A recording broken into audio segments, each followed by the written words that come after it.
అసలు మా హీరో గారు ఆ ట్రాక్టర్లు వేసుకుని అసలు ఆ బ్యాక్గ్రౌండ్ లో ఈ గెటప్ తో చూడ్డానికి మొరటుగా ఉన్న సున్నితమైన మనసు ఆ నవ్వులో కలిసిపోయింది.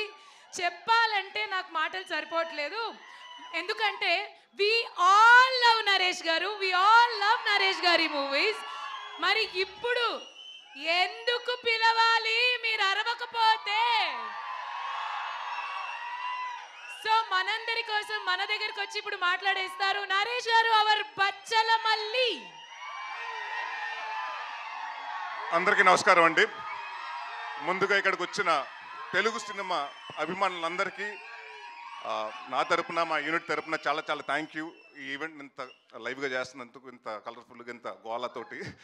అండ్ అలాగే మా మీడియా మిత్రులు అండ్ మా జర్నలిస్టులు అందరూ, వాళ్ళందరికీ వచ్చినందుకు చాలా చాలా థ్యాంక్ యూ.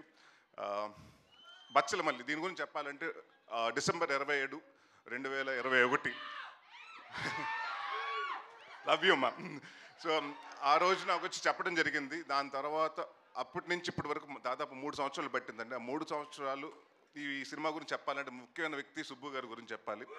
ఈ 3 years ఆయన దేని గురించి ఆలోచించలేదు, దీని గురించి తప్ప. సో అది నాకు బాగా నచ్చిందండి. చాలామంది చెప్తారు సినిమా కథ చెప్పినప్పుడు చాలా బాగా చెప్తారు, బట్ తీసినప్పుడు కూడా అలాగే తీయాలి. ఆయన ఎంత బాగా చెప్పారు అంతకు మించి బాగా తీశారు.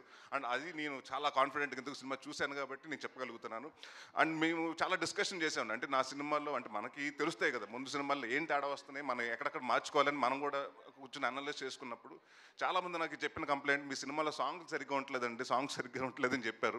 సో మీ ఇద్దరు ఫస్ట్ కూర్చుని అదే ఏమంటే చాలా రోజుల తర్వాత మనం వస్తున్నాం, ఒక సాంగ్స్ బాగుండాలండి, ముందు సాంగ్స్ ఇంపాక్ట్ చేయాలి. This is been the complaint I been hearing. అంటే ఆయన విశాల్ గారు దాదాపు 6 నెలల ముందు నుంచే, సినిమా స్టార్ట్ అవ్వకుండా 6 నెలల ముందు నుంచే కూర్చుని అన్ని సాంగ్స్ కంప్లీట్ చేశారు. సో ఆయనకి అలాగే విశాల్ చంద్రశేఖర్ గారికి చాలా చాలా థ్యాంక్ యూ.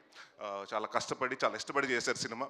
అండ్ అందరూ అండి, ఇట్స్ నాట్ వన్ పర్సన్. అంటే జనరల్గా ఏమంటారంటే సినిమా బాగుందంటే ఆ లక్కో లేకపోతే ఇంకోటో అని కాదండి. ఇక్కడ అందరూ టీమ్ ఎఫర్ట్. రిచర్డ్ ప్రసాద్ గారు కెమెరామెన్ గారు అలాగే ఉంటుంది, కెమెరా వర్క్. మా చోట ప్రసాద్ గారు ఆర్ట్ డైరెక్టర్, మన ఎడిటింగ్ అలాగే ఉంటుంది. మా బ్రహ్మకడ్లి గారు ఆర్ట్ డైరెక్టర్, ఆయన వర్క్. అంటే ఇట్స్ లైక్ అందరూ 24 క్రాఫ్ట్స్ కలిస్తేనే సినిమా. సో ఈ సినిమాకి నేను కాన్ఫిడెంట్గా చెప్పగలుగుతాను. అంటే రేపు మీరు సినిమా చూసిన తర్వాత కూడా చెప్తారు. ప్రతి ఆర్టిస్ట్ గురించి మాట్లాడతారు, ప్రతి టెక్నీషియన్స్ గురించి మాట్లాడతారు. ప్రసాద్ బెహ్రా ఇంకా ఇలాగే నువ్వు ఇప్పుడు ఏ అరుపులు వస్తున్నాయో, నువ్వు స్క్రీన్ మీద వస్తుంటే థియేటర్లో రేపు ఇలాగ అరుపులు రావాలని కోరుకుంటున్నాను. And one of the finest actor అండి. అండ్ చాలా సటిల్గా చేస్తాడు, చాలా and one of the good writer also. And నేను కూడా నిన్ను ఒక నెక్స్ట్ వెన్నెల కిషోర్ లాగో లేకపోతే ఒక సత్య లాగో వైవహర్ష లాగో ఒక పెద్ద స్థాయిలో చూడాలి. అండ్ డెఫినెట్గా ఐ నో 1-2 yearsలో నువ్వు డెఫినెట్గా మాకు కూడా డేట్లు ఇవ్వు, ఆ స్థాయికి బిజీ అవ్వాలని కోరుకుంటున్నాను.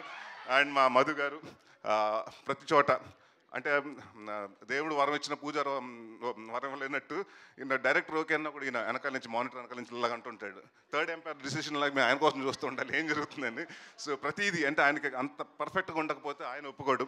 సో ఎప్పుడు అదే చెప్పారు కదండి, అంటే పెగ్గు కాడి నుంచి అన్నింటిలో ఆయన చాలా దగ్గరగా పాత్ర చాలా పోషించారు. సో థ్యాంక్ యూ అండి. అండ్ ఎవరన్నా మర్చిపోతే మా హరితేజ గారు అండ్ ప్రవీణ్ గారు. అంటే మీరు ఇప్పటివరకు హరితేజ గారిని చాలా బబ్లీగా లేకపోతే ఎలా చూస్తుంటారు, ఇన్నోసెంట్గా. బట్ ఈ సినిమాలో డెఫినెట్గా అంటే హరితేజ గారు ఏంటి ఇంత ఏడిపిస్తగలుగుతారా, ఆవిడ ఏడుస్తే అంటే ఎంత పర్ఫార్మెన్స్ చేయగలుగుతా అంటే నేను, ఎందుకంటే ఎప్పుడు మనం ఆవిడని సెటైర్లు కానివ్వండి, కామెడీ వేలో చూసాం ఆవిడ చేసిన సినిమాలు కానివ్వండి. సో ఈ సినిమాలో ప్రతి యాక్ట్ చేసిన అమృత గారు కానీ నుంచి ప్రతి ఒక్కరు, ప్రతి ఆర్టిస్ట్కి అందరికీ చాలా మంచి పేరు వస్తుందని. అండ్ డెఫినెట్గా ఇది నా కెరియర్లో కొన్ని సినిమాలు ఉంటాయి, గమ్యం లాగా, అలాంటి నాంది లాగా. సో నేను నాంది చేసినప్పుడు ఎంత హ్యాపీగా ఉన్నానో ఈ సినిమా అవుట్పుట్ చేసినప్పుడు అంతే హ్యాపీగా ఉన్నాను. అండ్ ఇంకొక విషయం చాలామంది క్లారిఫికేషన్ చెప్పాలండి.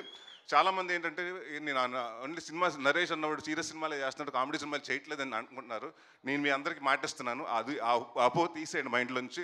నేను కంటెంట్ ఉన్న సినిమా చేస్తాను, కామెడీ సినిమాలే చేస్తాను. ఈ 2 సినిమాలు తప్ప వేరే సినిమాలు చేయను. So thank you so much. December 20వ తారీఖుని మీ ముందుకు వస్తుంది. సో ఇదే ఆదరణ ఆ రోజు థియేటర్లో కూడా ఉంటుందని. Thank you very much. Yes sir, thank you so much. Wishing you all the very best, Naresh garu.